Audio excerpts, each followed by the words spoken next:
What's up everybody, it is Royal J and I am back with another Insecure review, season 2, episode 6, Hella Blows. So let's just get right into it.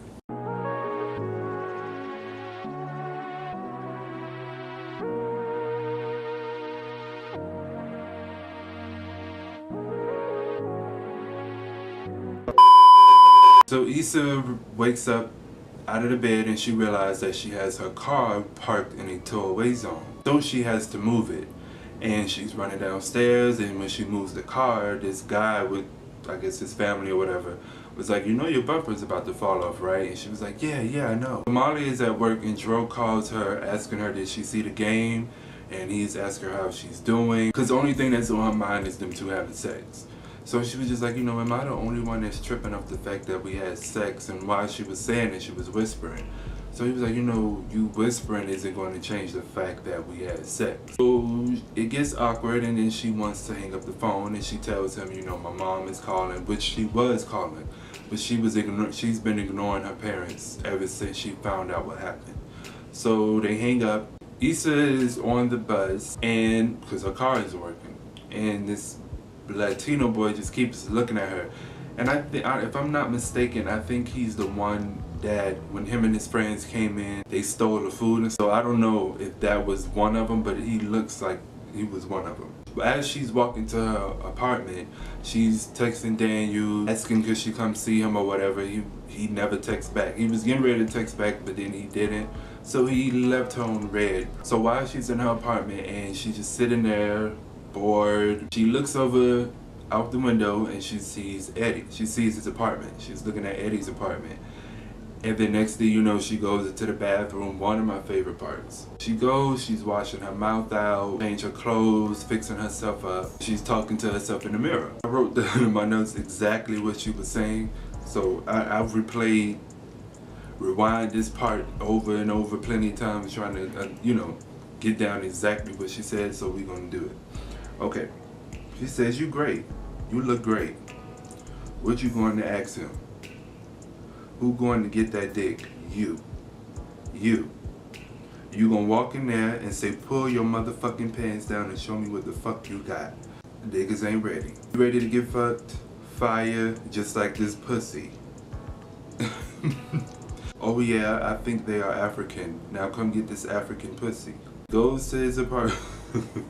So that was probably one of my favorites. I got a good chuckle. This is one of my favorite episodes. So she goes over to his apartment. He's knocking on the door and he opens the door and they're talking and it's awkward. You know, she wants to come in the house. He's not letting her in. And then you hear a girl in the background asking for a charger. He's like, oh, you know, that's my friend. You know, she tutored me when I was in lock. You know, it's not like that, but if I knew that we were going to be doing this. She's just like, no, it's cool, it's alright. And then next thing you know, it pans over to her being in her bathroom talking to herself again. You sloppy ass young nigga.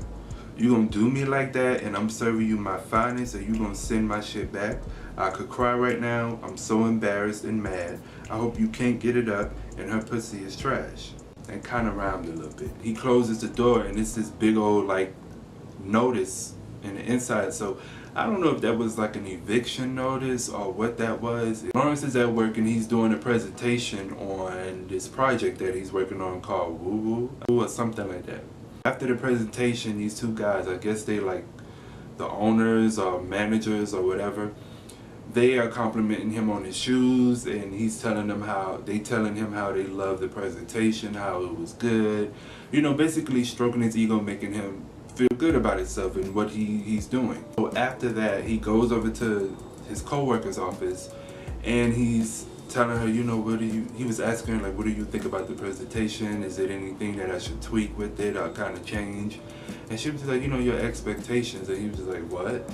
And, you know, she was basically telling him, like, they're going to lead you into believing that they love what you're doing and they are supportive of it. They really don't want to hurt your feelings or disappoint you.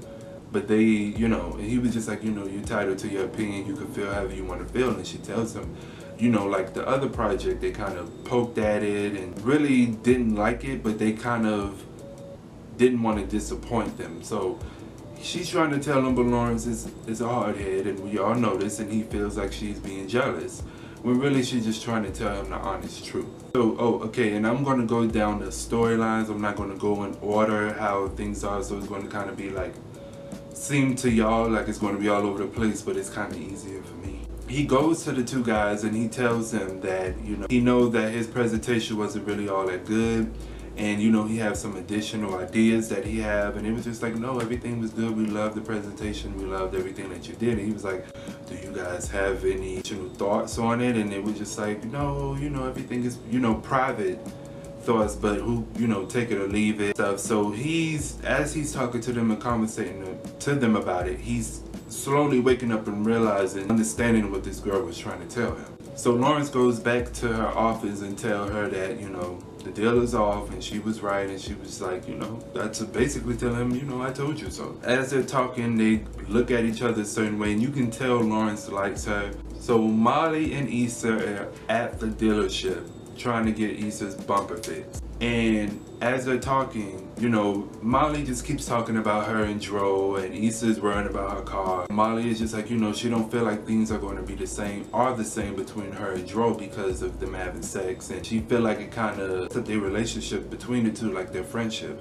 So it's kind of like awkward. It's like more than friends now, and she was like, she's just going to tell him that she values their friendship and she just want them to move forward. Issa was like, so when you supposed to be having this deep ass conversation? She's like, tonight when we go and see the game. And she was like, what game? And Molly was like you know anything about sports? And Molly was like, well, the Los Angeles Whalers. And she was like, yeah, I have a hat. It had wheels on it. So the mechanic comes in and he tells her that, he have to order some parts for her car, and that is going to be $5,500. So Issa don't have that money. She's like, I'm poor and stuff. So before that, now I just thought about it, before that, Molly was saying how things, like when she was saying things aren't going to be the same between her and Dro, Issa was like, girl, it's alright, we can fuck if you want to. And she was like, girl, shut up. She don't have the money to pay for her car, so she's poor, so it's nothing she could do. So she's going to be Uber, Lyft, bus bound. Talking, and then Issa was like, everything started going good, it was all right, and now everything has taken a turn. Molly is sitting over there talking about her tire and she paid for it to get fixed, but Issa's not really worrying about what Molly is saying right now. But Issa was like, her rotation is all over the place because it's her rules and she runs it, and basically she don't want the guys to deny her when she wants sex. It was like, when I call and ask for the dick, you supposed to bring it. She don't want them to have sex with nobody else. But Molly kind of bust her bubble. It was like, ain't you seeing other people too? It was like, barely. We drive up and Issa orders her food, and she was just like, Molly, you can get whatever you want, girl, because it's on you. When they was at the drive-thru, she was like, we should go to Tiffany's event, the Sexplosion. That's what Molly said. And she was like, Issa was like, that's stupid ass name. So Molly was like, it sounded like an STD and all of this stuff, and they started laughing. Molly goes to the bar to meet up with Dro. And she's telling, you can tell she wanted to say something, but she don't know how to say it. She's sitting there kind of nervous and scared. He's like, what's wrong with you? Like, you all right? And she was just like, so he was like, I ordered some fries for you. He was like, do you want a beer? She was like, no. He was like, I ordered some fries for you. And so she was like, oh, gee, thanks. So she keeps wanting to talk to him about that night. And they talk about it, and they're sitting there. He was just like, eat your fries. And she was like, what fries? He was like, well, you was late, so he started eating. Then next thing you know, they are having sex in the bed. I thought it was her house, but apparently they were at a hotel. So they're sitting there having sex, he's sweating, she's saying how it's good. He's like stroking her very hard.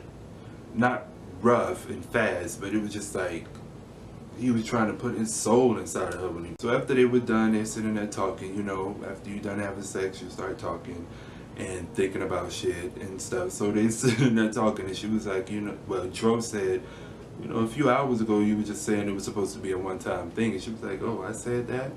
And he was like, yeah. So she gets up and she started asking him about him and Candace's open relationship and how does it work and how it seems very messy. And he was like, it was Candace's idea because she didn't want to feel like they were limiting themselves. She keep asking him, like, is there any other Mollys? Like, are you seeing other women and stuff? And he was like, I'm not trying, I don't want to see anybody else. It was like, she's the only Molly that he's been dealing with like that. But besides her, you know, he have been having sex with other girls too. So he was like, you know, are you gonna keep talking about, we could keep talking about this, or you could just join in. And then they started kissing and making up and all of that stuff. So he tells her he was worn out, that he's not going to see anybody else. So, you know, them two, their relationship is very confusing to me, because I feel like you put yourself into this situation, so kind of deal with it. You know what I'm saying? Don't keep asking him about him and his wife's marriage, because you know he's married. You know they're open. So therefore, if you're going to be in this type of relationship with him, you should kind of deal with it or leave. Because you can't get mad at him or look at him as if he's wrong. He's not wrong in this situation.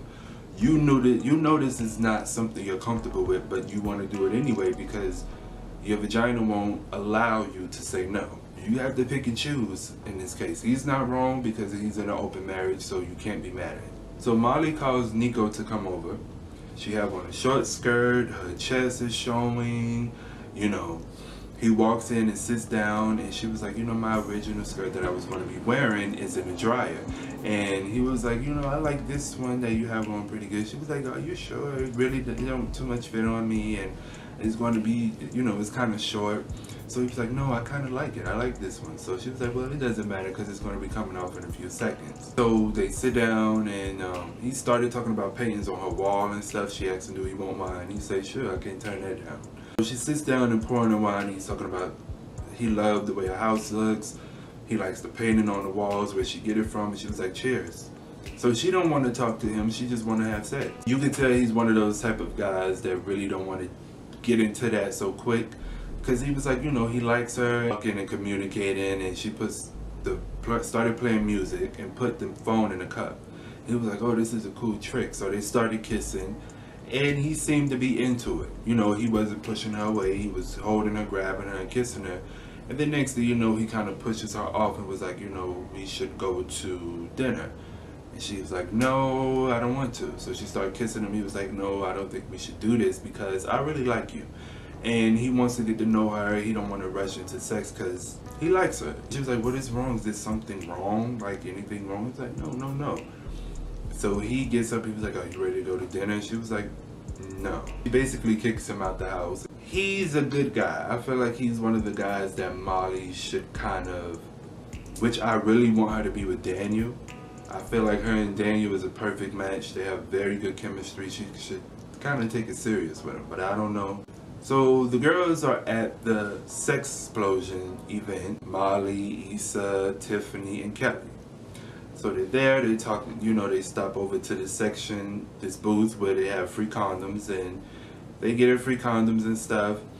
And Kelly made a joke. It was like, how do you give blowjobs with a condom on? It's like eating a popsicle with the wrapper on it. But they was like, you know, you gotta keep the dick safe, all that stuff. So I love Kelly. She's one of my favorites. But afterwards, they, you know, they saw the, well, not afterwards, while they was talking about that, they saw the little billboard saying, you know, blowjob class, head class, whatever.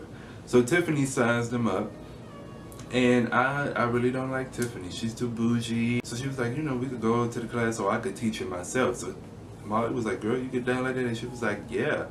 So she's telling them how you have to give your man head and stuff, and that's why black men are chasing. She don't understand why black women don't like to give head. That's why black men are chasing white women around, and she's disappointed in black women and stuff. And I'm just like, for one, you have men who don't like to get head. That really doesn't make any sense, and that's not the point.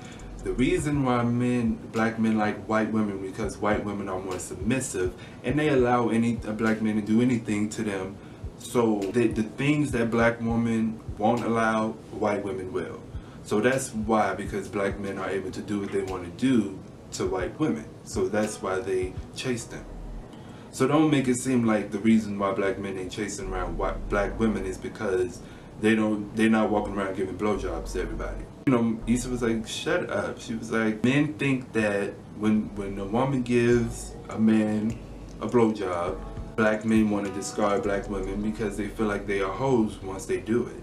So Tiffany starts saying that the control is in the man's penis because the closer you get to it, the more control you have. And I don't believe that's true, because a man can have, you can get close to a man's penis, do what you suck it, ride it, whatever, take it, and he's still going to go and do what he wants to do regardless. I mean, there could be plenty of you that you don't even know about. So it's not that. The control is in the mind. That's where the control is, that's where the power is. Through conversation, through mindset and everything, what you can say, because words can get you so far. Some men are, but not all. I didn't understand it, that didn't make any sense to me. So Issa was like, you know, you went to an all-white girls private school, Becky, and she was like, yeah, Becky with the good ring. And it was like, yeah, I can't wait till you lose that ring, sis. I cannot wait, because I'm sure it's gonna happen, because you too prissy, you too perfect. So why before that they started talking about blowjobs and stuff, Issa was like, she can't do it because her teeth is big and she just don't know how to do it. Holly just feels like she's not really a fan of doing that, but if you do it to her, she's going to return the favor. Then Kelly says that she doesn't like to do it because one time she did it to Jaleel White, not the famous one, but he had sweaty, nasty, funky balls and stuff, and she just haven't did it since. So Kelly was like, she prefers to go down on a woman because at least it cleans itself. Yeah, it do to a certain extent, but it still can get fishy. So you gotta do some additional cleaning, I'm just saying. Issa is at Daniel's house and they're talking, and he tells her that he has something for her. So he goes and get a cup filled with some wine. She drinks it. She was like, oh my God, she remembered. And she tells him to taste it. He tastes it. He likes it. Oh, it's not too bad. And she was like, oh, you're not too bad yourself. And he said, you're not too bad. So next thing you know, they started kissing. You know, she throws him down in the chair. She gets on top of him. They're kissing. She's taking off her shirt. So next thing you know, he turns over to get on top of her. She says, no, I got this. Sis got this. So we already know what she finna do. So next thing you know, she turns over, he's sitting down, and then he's on her knees, and next thing you know, they pulling his pants down together, and you see her head go down. And he's just like, oh. So he laid back and he's enjoying it. So apparently her teeth ain't that big, she know what she doing. So he have his hand on her head, kind of moving it up and down, and you know, he's moaning and grunting and twitching and moving around and stuff like that. And he was just like, you know, he was about to have a sex explosion. Literally, a sex explosion, put together sex explosion, like the event they went to. So he tells her, you know, I'm about to, you about to make me come and stuff. And then next thing you know, she lift her heads up and whole bunch of almond milk, just all on her face, you know.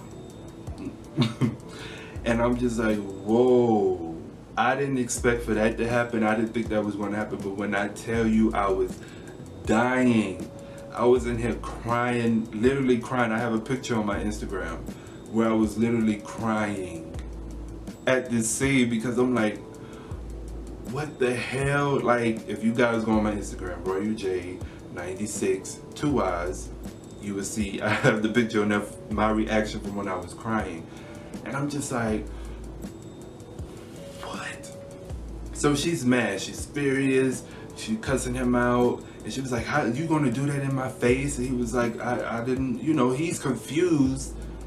And it's just like, okay, how you going? She tells him, fuck you, and she throws the shirt at. He was like, when it happened, he was like, where's the towel? You got a towel? So he was trying to get something to wipe her face. She used his shirt. And it gets all in her eye, all on her face, and she just wiped it like, what the fuck? So she's wiping her face. She throws the shirt, and then she tells him, fuck you, and she storms out of the house. This is my thing. When you are doing something like that, anything is liable to happen. Okay, it may squirt in your face, your eye, your nose, your mouth, your head, your beard, like wherever. It may go in places that you didn't want it to go. Okay, it may even happen while you're doing it, and it could happen in your mouth and stuff. So you know it's going to happen, but the man is warning you and telling you that he's about to explode. And she gets up and just like, it's like, not everybody is a creamer. Okay, so it was going to happen, and you cannot get mad. But I can understand, because it's like, girl, it got in your eye. It could possibly blind you. I got some eye drops in my drawer. I got you. But she's like, he confused because he don't know what to say. And that's like a moment where you just don't know what to do, because it's like it happens and you can't control what you're doing at that moment. So it's like, you know, he just in that moment, she's not. So I'm sure if the shoe was on the other foot, she couldn't control her outburst, literally, and he couldn't control his. So I'm just like, I mean, you have some people that actually like that stuff on their face, so I didn't really expect for that to happen. I didn't think, but I was dying. I was on the edge of my bed just crying because I couldn't believe it. So she's getting ready to get in the Uber. She had this napkin on her eye, literally like on her eye, like she's being so dramatic. And she gets in the car and this girl is like, oh, put on some black, could you turn on the black station? And they drive off and they leave. And yeah, the show was good. It was very funny, very entertaining. I love this episode so much. Better than any other episode. This was my favorite because I laughed more than anything. So I just love Issa so much. She's one of my favorites. I really love this show. If you guys are not watching this show, you should be watching it. Like, there's no reason. If you can't afford HBO, go on Google and search the episodes for free. I'm sure you'll find it somewhere. But you guys have to support this. The show is a good show. It's not just based on sex. It's based on real stuff. You know what I'm saying? It may be a lot of sex going on and maybe a lot of unprotected too, but it's a very good show, and it's very entertaining. You're gonna laugh. Sometimes you're gonna cry and be sad. Sometimes you're gonna be happy. You're gonna be mad. So you get different emotions. But this show is better than anything that is out right now, and I have a lot of favorite shows that I watch, and this is one of them. So, you know, support you guys. And yeah, that was my review. I hope you guys like it. Make sure that you like, comment, and subscribe, and follow all of my social media down below in the description box. Click the bell to be notified when I upload, and I will see you guys in the next one. This is probably one of my favorite shows to review, better than any other show. So yeah, I will see you guys in the next one. Peace.